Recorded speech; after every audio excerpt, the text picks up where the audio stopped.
Assalamualaikum warahmatullahi wabarakatuh. Baik, pada kesempatan kali ini dengan mata kuliah Perencanaan Pembelajaran Bahasa Indonesia, saya akan memaparkan materi pada bagian perencanaan pemanfaatan media dan teknologi pembelajaran bahasa Indonesia. Sebelumnya kita harus tahu dulu mengapa media dan teknologi penting dalam pembelajaran bahasa Indonesia. Media dan teknologi dalam pembelajaran dalam pendidikan itu sangat berperan penting dalam meningkatkan kualitas pembelajaran termasuk dalam pembelajaran bahasa Indonesia. Dengan perkembangan teknologi yang pesat, media pembelajaran tidak lagi terbatas pada papan tulis atau buku teks saja, tetapi kini berbagai jenis teknologi media dapat digunakan untuk memperkaya pengalaman belajar, memperluas wawasan siswa, dan meningkatkan keterampilan berbahasa mereka.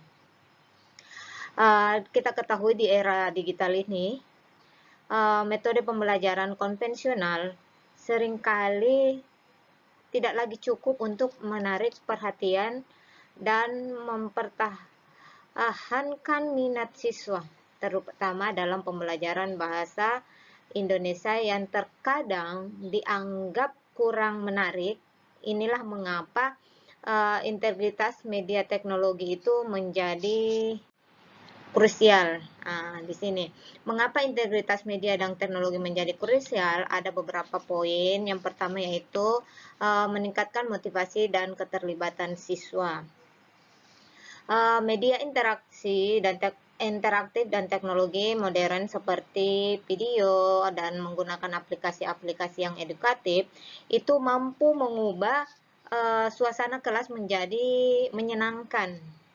Jadi dan relevan bagi siswa generasi Gen Z sekarang. Kita ketahui bahwa generasi Gen Z itu dia hampir 80% itu hidupnya ada di teknologi.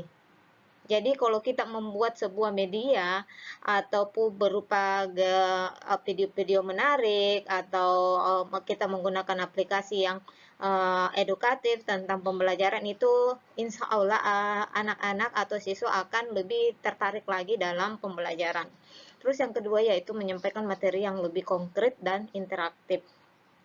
Konsep abstrak dalam bahasa Indonesia seperti struktur kalimat atau kalimat kompleks atau kaidah kebahasaan dapat divisualisasikan dengan lebih jelas melalui media. Teknologi memungkinkan simulasi, demonstrasi, dan latihan interaktif yang membuat materi lebih mudah dipahami dan diingat. Jadi, kita menyampaikan materi yang lebih konkret sehingga anak-anak atau siswa itu lebih mudah untuk memahami materi yang telah kita akan jelaskan. Memahami pondasi, hakikat dan urgensi media serta teknologi dalam pembelajaran bahasa Indonesia. Ada beberapa dalam pengertian media dan teknologi pembelajaran, di mana kita ketahui bahwa media pembelajaran adalah segala bentuk sarana yang digunakan untuk menyampaikan materi pembelajaran, baik dalam bentuk fisik maupun digital.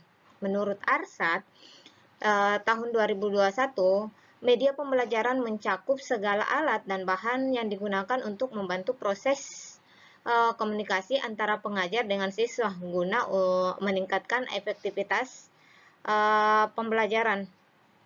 Jadi media pembelajaran ini mencakup semua alat bahan yang digunakan dalam pembelajaran itu.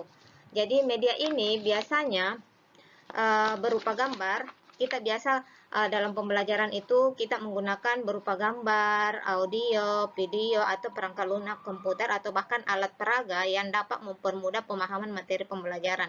Jadi kita menggunakan alat peraga atau media video dalam proses pembelajaran tersebut sehingga siswa itu lebih mudah untuk memahami.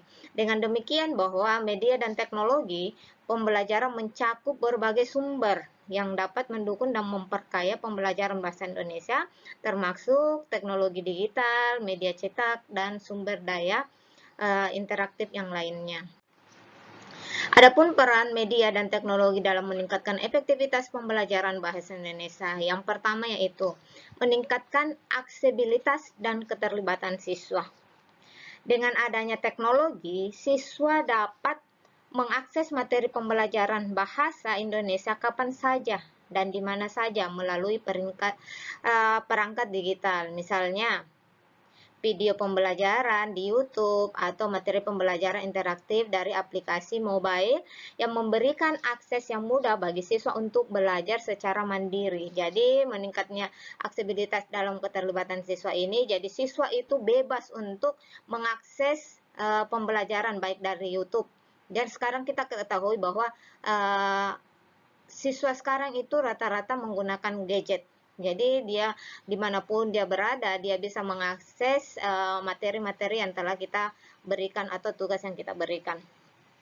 Terus ini dalam aktivitas ini itu sangat membantu dan mengatasi keterbatasan waktu tempat yang biasanya dalam pembelajaran. Jadi dengan adanya aktivitas ini itu sangat membantu. Jadi dimanapun siswa berada, siswa itu bisa mengerjakan tugasnya atau bisa belajar dimanapun dia berada. Terus ada menyediakan beragam sumber pembelajaran. Media dan teknologi memungkinkan menggunakan berbagai jenis sumber pembelajaran yang dapat membantu siswa memahami bahasa Indonesia dengan cara yang lebih menarik dan beragam. Misalnya, pembelajaran bahasa melalui video, podcast, aplikasi atau kamus interaktif atau buku elektronik. Dengan beragam sumber tersebut, siswa dapat memilih metode yang sesuai dengan gaya belajar mereka, apakah itu visual atau auditori atau kinestetik. Jadi tergantung dari siswa dia mau pilih yang mana, yang sesuai dengan minatnya dia sendiri. Apakah dia mau lihat dia mau belajar dengan menggunakan video atau podcast, aplikasi itu bisa diakses di gadgetnya masing-masing. Terus ada meningkatkan interaktivitas dalam kolaborasi. Pembelajaran bahasa Indonesia melalui media digital memungkinkan terciptanya interaksi yang lebih dinamis antara siswa, guru, dan teman kelasnya. Melalui forum diskusi online, tugas berbasis proyek, atau aplikasi pembelajaran kolaboratif, siswa dapat bertukar ide dan bekerja sama dalam menyelesaikan tugas-tugas bahasa, seperti menulis esai atau menciptakan karya sastra bersama. Hal ini akan meningkatkan kemampuan komunikasi dan keterampilan bahasa mereka. Jadi dengan adanya berinteraksi dengan teman, kerja kelompok, makanya itu kemampuan komunikasi siswa akan muncul dan akan terasah sehingga siswa lagi lebih nyaman lagi untuk belajar karena dia bisa berkomunikasi dengan lancar dengan teman-teman yang lainnya. Terus ada memfasilitasi pembelajaran yang lebih personal dan terarah. Dengan menggunakan teknologi, guru dapat merancang pembelajaran bahasa Indonesia yang lebih personal, misalnya dengan memberi tugas yang disesuaikan dengan tingkat kemampuan siswa. Sistem pembelajaran berbasis teknologi seperti Learning Management System atau biasa disebut dengan LMS memungkinkan siswa untuk belajar sesuai dengan kecepatan mereka sendiri dan mendapatkan umpan balik yang lebih cepat dari guru. Jadi ini memfasilitasi pembelajaran ini lebih terarah karena siswa itu kita kan macam-macam karakter siswa yang ada di kelas, sehingga kalau kita beri kesempatan untuk adik-adik atau siswa tersebut untuk bekerja sesuai dengan kemampuannya, insya Allah pembelajaran itu akan terarah. Terus kriteria pemilihan media dan teknologi yang tepat, kreatif, dan kontekstual. Relevansi dengan tujuan pembelajaran. Media dan teknologi yang dipilih harus relevan dengan tujuan pembelajaran bahasa Indonesia. Misalnya, jika tujuan pembelajaran adalah meningkatkan kemampuan menulis, maka menggunakan aplikasi pengelolaan kata atau platform yang memungkinkan kolaborasi menulis seperti Google Docs. Akan sangat bermanfaat jika tujuan pembelajaran adalah untuk meningkatkan keterampilan berbicara, maka media seperti video konferensi atau aplikasi untuk latih berbicara akan lebih aktif. Jadi kita akan sesuaikan dengan relevansi yang ada di siswa.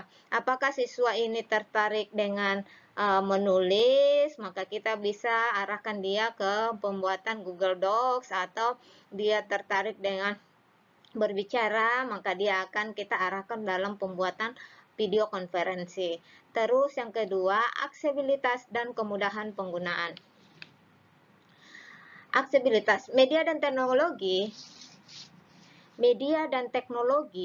yang dipilih harus mudah diakses oleh siswa dan tidak memerlukan keterampilan teknis yang rumit. Misalnya, menggunakan aplikasi mobile yang dapat diakses melalui ponsel atau platform daring yang sederhana dan mudah digunakan oleh siswa. Jadi, aksesibilitas dalam kemudahan. Jadi, kita arahkan ke siswa yang mudah siswa akses.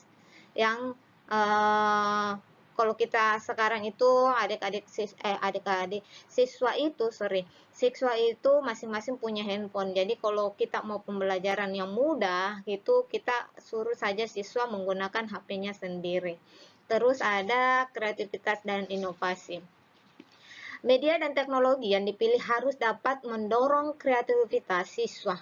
Penggunaan alat yang memungkinkan siswa untuk membuat karya mereka sendiri seperti video atau podcast dapat membantu meningkatkan keterampilan menyimak,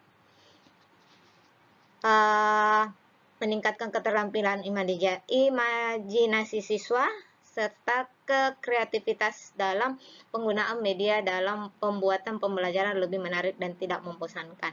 Jadi kreativitas di sini dan inovasinya yaitu siswa bisa diarahkan membuat sebuah video tentang dirinya sendiri, bisa podcast atau buat kreativitas yang lainnya yang siswa lebih mudah lakukan.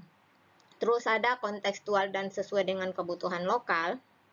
Pemilihan media dan teknologi juga harus mempertimbangkan konteks lokal seperti budaya, bahasa, dan karakteristik siswa. Misalnya, penggunaan teks dan video yang relevan dengan budaya Indonesia akan lebih mudah dipahami oleh siswa. Selain itu, mempertimbangkan infrastruktur yang ada seperti akses internetnya di daerah tertentu juga menjadi faktor penting dalam memilih media yang tepat. Jadi di sini siswa itu harus kita lihat kondisinya, bahwa apakah di siswa tersebut daerahnya memang internetnya bagus atau bagaimana. Jadi harus disesuaikan dengan kebutuhan atau kemampuan teknologinya siswa. Terus tantangan dan peluang pemanfaatan teknologi dalam konteks pendidikan bahasa Indonesia. Ada dua, ada peluang dan tantangannya. Di mana peluangnya di sini adalah pembelajaran daring yang fleksibel.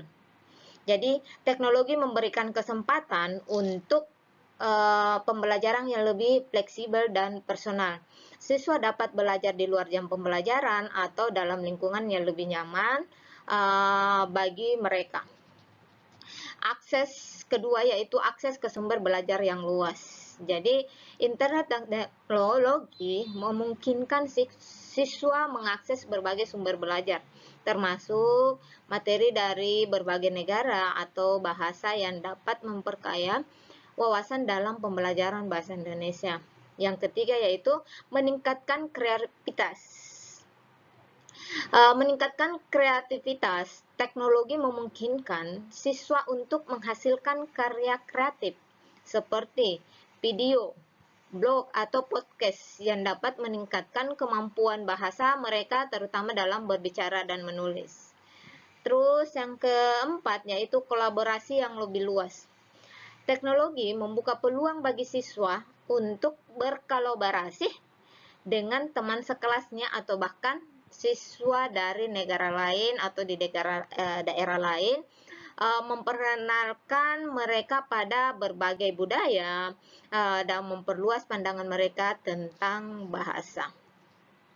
Adapun tantangannya dalam pemanfaatan teknologi dalam konteks pendidikan bahasa Indonesia ada beberapa poin. Yang pertama yaitu keterbatasan infrastrukturnya. Tidak semua siswa memiliki akses yang cukup terhadap perangkat teknologi atau internet yang stabil, terutama daerah-daerah terpencil. Jadi tantangannya di sini tidak semua siswa itu memiliki akses untuk internet. Jadi apalagi kita tinggal di daerah-daerah terpencil. Jadi banyak tantangan dalam mengakses internet di daerah-daerah terpencil. Terus yang kedua yaitu keterampilan digital siswa dan guru. Tidak semua dan guru memiliki keterampilan digital yang memadai untuk memanfaatkan teknologi dengan efektif. Hal ini bisa menghambat penggunaan teknologi dalam pembelajaran. Betul kita ketahui bahwa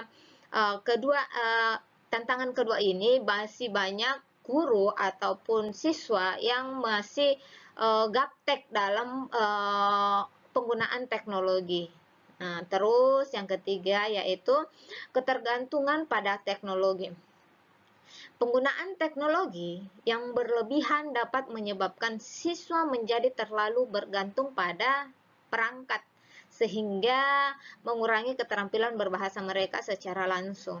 Dan yang terakhir yaitu kesulitan dalam mengelola kelas daring. Pembelajaran daring yang menggunakan teknologi memerlukan keterampilan material yang baik dari guru untuk menjaga keterlibatan dan interaksi siswa. Klasifikasi media pembelajaran. Ada beberapa klasifikasi media pembelajaran. Ada media tradisional, media modern, media digital.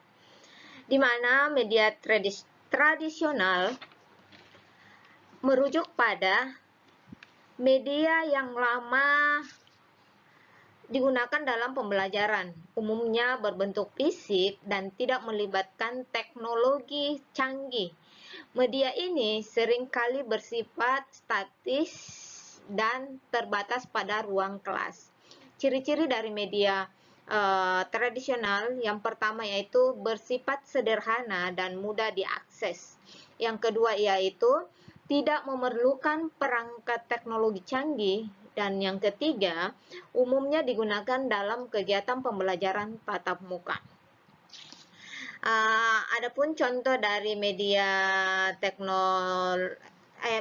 tradisional yaitu seperti buku tes, papan tulis, atau alat peraga sederhana.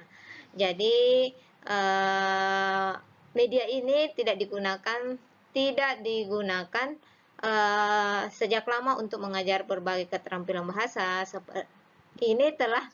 Ini digunakan dari sejak lama dalam pembelajaran seperti menulis, berbicara, dan membaca. Terus yang kedua yaitu media modern.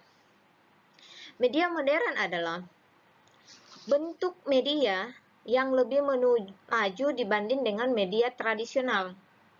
Meskipun belum sepenuhnya berbasis teknologi digital, media ini seringkali melibatkan penggunaan alat-alat bantu yang lebih canggih, seperti alat peraga atau papan interaktif. Ciri-ciri dari media modern yang pertama yaitu menggunakan alat peraga atau alat bantu lainnya yang lebih canggih daripada media tradisional.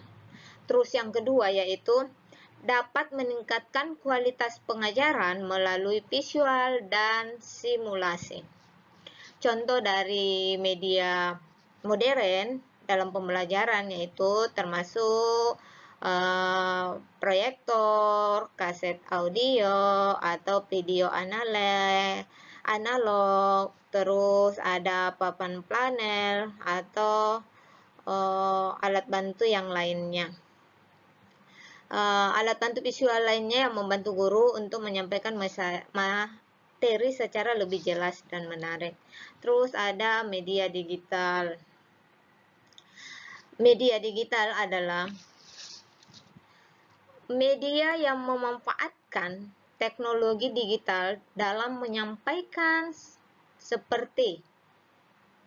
Jadi, media digital ini dia memanfaatkan teknologi digital dalam menyampaikan sebuah materi seperti perangkat keras hardware, terus perangkat lunas seperti software. Media ini memberikan pengalaman yang lebih interaktif dan fleksibel serta dapat diakses melalui berbagai. Jadi teknologi media digital ini kita bisa akses melalui berbagai perangkat teknologi.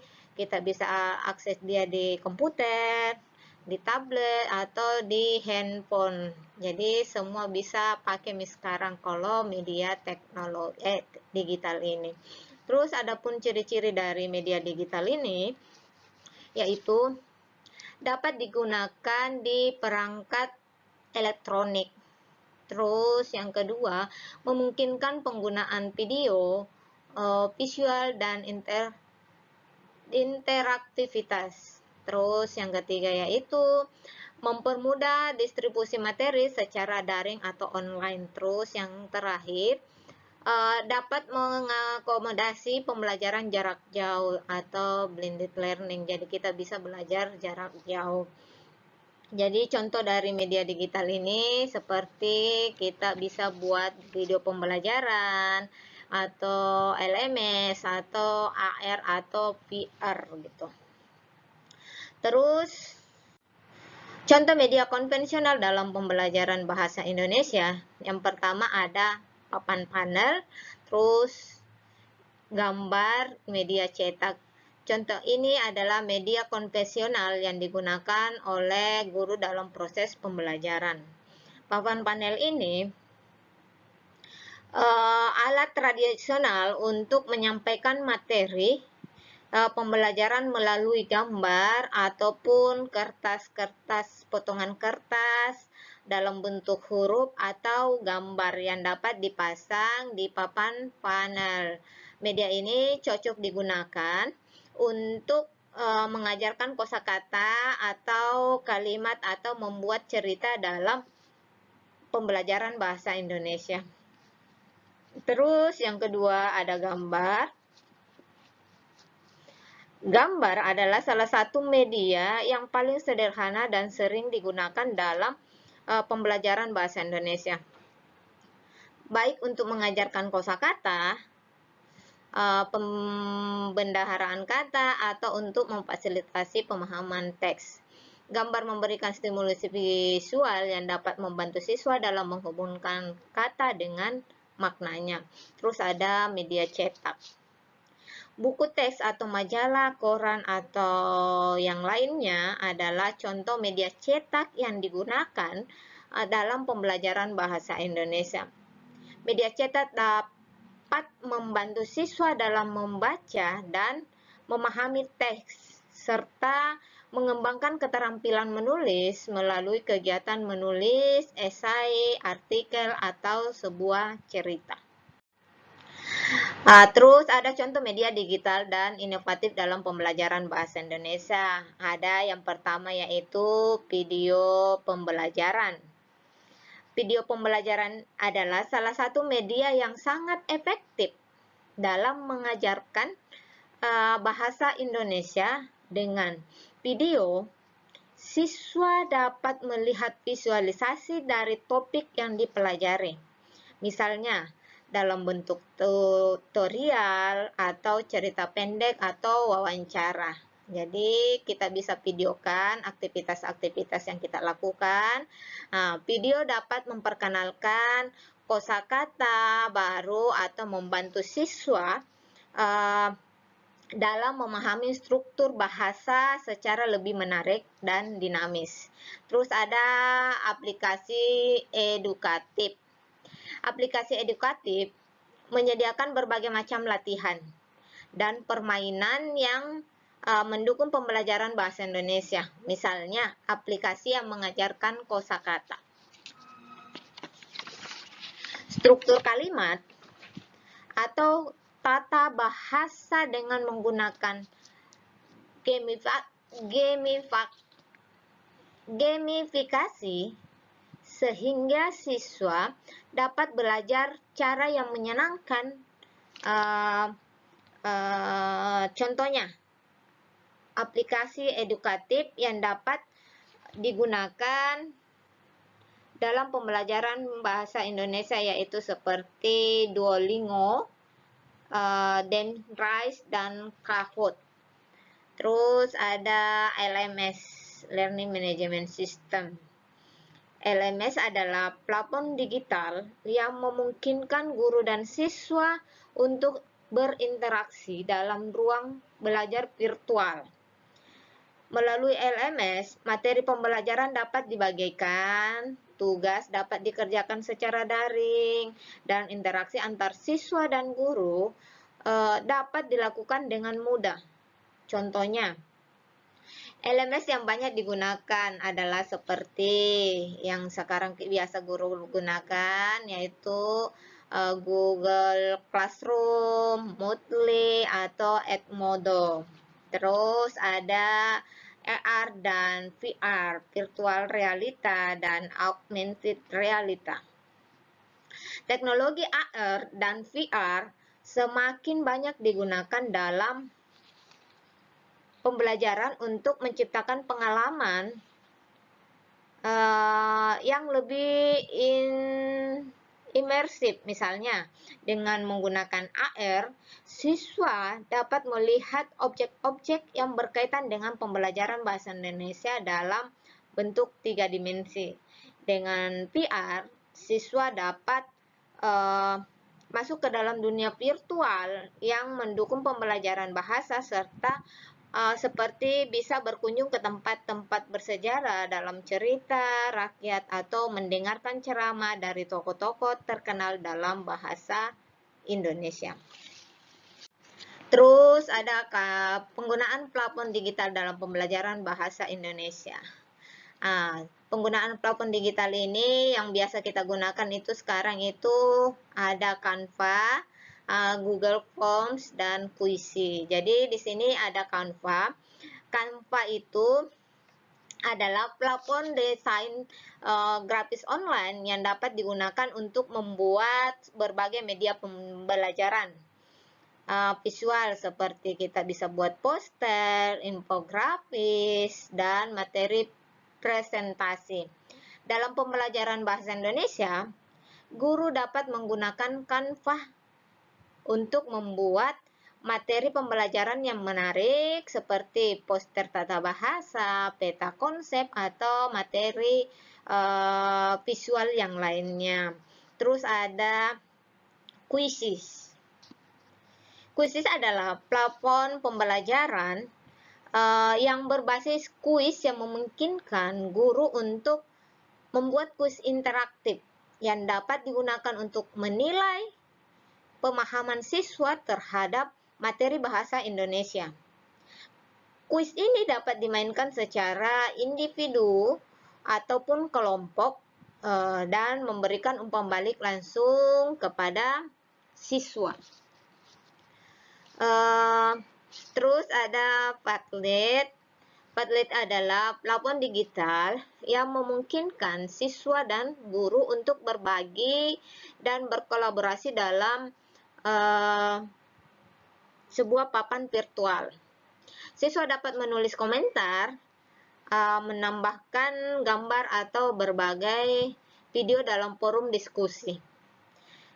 Yang dapat digunakan untuk diskusi teks secara analisis film, bahasa Indonesia, atau berbagai pengetahuan bahasa. Terus ada Google Form. Google Form ini adalah alat survei atau kuesioner online atau kuis online yang dapat digunakan untuk mengumpulkan data atau menguji pengetahuan siswa dalam pembelajaran bahasa Indonesia. Guru dapat membuat teks, kuis, atau survei untuk mengukur pemahaman siswa terhadap materi pembelajaran. Terus ada mendesain pembelajaran efektif, strategi pengembangan dan pemanfaatan media teknologi dalam perencanaan pembelajaran. Keberhasilan pembelajaran bahasa Indonesia dengan media dan teknologi sangat bergantung pada perencanaan yang matang. Mari kita bedah langkah-langkah strategisnya. Langkah-langkah pengembangan media pembelajaran. Yang pertama yaitu analisis kebutuhan. Analisis kebutuhan di sini identifikasi tujuan pembelajaran, karakteristik siswa dan materi ajar. Apa yang ingin dicapai dan bagaimana media dapat membantu. Jadi kita menganalisis dulu apa sih kebutuhan yang kita butuhkan, apa sih tujuan dari pembelajaran, bagaimana kita kaitkan semua. Tujuan dari pembelajaran seperti apa, kita harus tahu karakteristiknya siswa seperti apa, sehingga kita bisa kaitkan, menyesuaikan dengan karakteristiknya siswa dan materi apa yang cocok untuk karakter siswa seperti ini.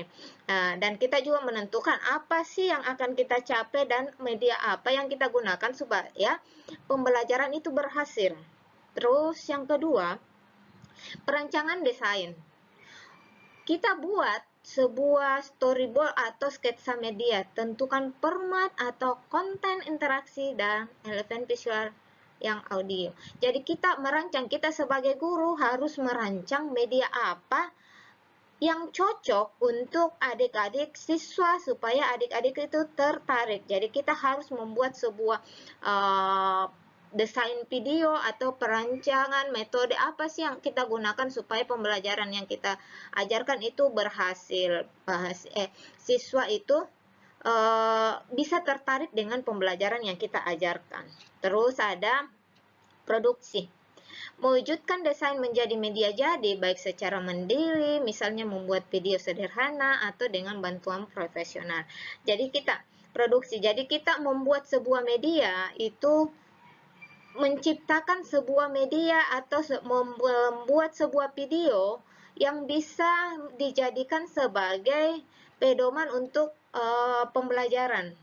Jadi kita memproduksi sebuah video yang menarik, yang bisa meningkatkan ketertarikannya siswa untuk belajar tentang pembelajaran yang kita ajarkan. Terus ada evaluasi dan revisi. Uji coba media kepada kelompok kecil, kumpulkan umpan balik dan lakukan perbaikan yang diperlukan untuk memastikan efektivitas dan daya tariknya. Jadi dalam sebuah pengembangan media pembelajaran kita juga harus ada evaluasi dan revisi.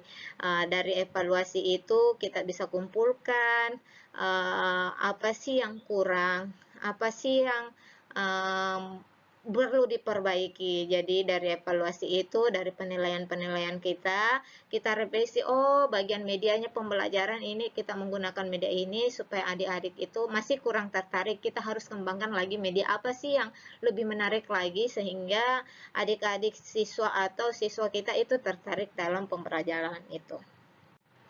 Terus ada prinsip desain media yang efektif dan komunikatif. Yang pertama yaitu ada kesederhanaan dan kejelasan. Desain media yang efektif itu harus sederhana dan jelas.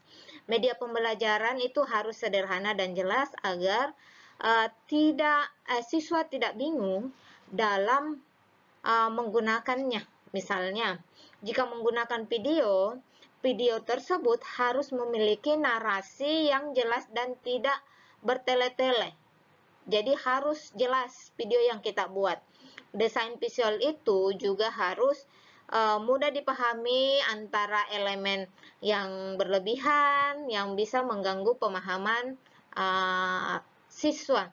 Jadi kita membuat video yang jangan yang bertele-tele, tapi yang lebih singkat, jelas, dan lebih mudah dimengerti. Terus kedua yaitu keterlibatan visual dan audiovisual. Penggunaan elemen visual dan audiovisual seperti gambar, grafik, dan animasi dapat membantu siswa lebih mudah memahami materi. Misalnya, dalam pembelajaran bahasa Indonesia, penggunaan ilustrasi yang menjelaskan kosakata atau cerita pendek bisa memperkaya pemahaman siswa. Jadi kalau kita gambarkan, kita tampilkan sebuah gambar atau grafik atau animasi, itu bisa memacu siswa, bisa mengacu pemahaman siswa. Oh, dengan lihat gambar saja siswa bisa berpikir secara aktif. Oh, ini gambarnya maksudnya seperti apa. Terus ketiga yaitu kesesuaian dengan karakteristik siswa. Yang dikembangkan harus sesuai dengan karakteristik dan kebutuhan siswa. Makanya dari tadi saya jelaskan bahwa dalam membuat sebuah media kita harus lihat dulu apa sih kebutuhannya siswa. Jadi kita membuat sebuah media itu harus sesuai dengan kebutuhan siswa. Jika siswa lebih tertarik pada media digital, penggunaan aplikasi pembelajaran interaktif atau permainan edukatif atau akan lebih efektif. Begitu juga jika siswa lebih suka pembelajaran yang berbasis teks, maka materi dalam bentuk buku digital atau artikel itu bisa lebih relevan. Jadi kita sesuaikan dengan karakteristiknya siswa. Kalau kita lihat ke siswa lebih tertarik dengan teknologi ini, dengan penggunaan media begini, kita bisa gunakan media yang lebih menarik, yang sesuai dengan karakteristiknya siswa. Terus yang terakhir yaitu keterhubungan dengan tujuan pembelajaran. Media yang digunakan untuk mendukung pencapaian tujuan pembelajaran, misalnya untuk tujuan pembelajaran berbicara, menggunakan video percakapan atau aplikasi percakapan berbasis bahasa Indonesia akan membantu siswa dalam berlatih berbicara. Jadi, keterhubungan dengan tujuan pembelajaran ini kita harus mendukung capaian tujuan dari pembelajaran tersebut. Jadi kita buat apa sih tujuan dari pembelajaran ini apa? Oh, kalau tujuan pembelajaran tentang berbicara, makanya kita akan membuat sebuah video atau kita perlihatkan sebuah video supaya adik-adik siswa bisa lihat bagaimana sih cara berlatih dalam berbicara. Terus ada perencanaan penggunaan teknologi dalam RPP atau perangkat pembelajaran. Integritas teknologi harus tercermin dalam rencana pelaksanaan pembelajaran atau biasa disebut dengan RPP atau perangkat ajar. Guru perlu merumuskan bagaimana teknologi akan digunakan pada setiap tahapan pembelajaran, baik dari pendahuluannya, inti, penutupnya. Alat apa yang akan digunakan dan bagaimana teknologi tersebut mendukung pencapaian indikator kompetensi. Ini juga mencakup rencana evaluasi hasil belajar yang mungkin melibatkan teknologi. Terus contoh implementasi media teknologi yang ada dalam membaca yaitu menggunakan aplikasi e-book dengan fitur kamus interaktif atau platform berita online untuk menganalisis teks. Terus di sini ada menulis, dalam menulis ini kita bisa memanfaatkan Google Docs untuk kolaborasi menulis, esai atau aplikasi menulis kreatif untuk mengembangkan cerita pendek. Terus ada berbicara. berbicara di sini kita bisa latihan presentasi menggunakan PPT atau Canva atau rekaman suara melalui aplikasi untuk melatih intonasi dan pelafalannya. Dan yang terakhir yaitu mendengarkan menggunakan podcast atau video tutorial dari YouTube untuk melatih pendengaran dari siswa. Sekian dari penjelasan materi yang saya bawakan. Saya akhiri dengan billahi fisabilillah. Assalamualaikum warahmatullahi wabarakatuh.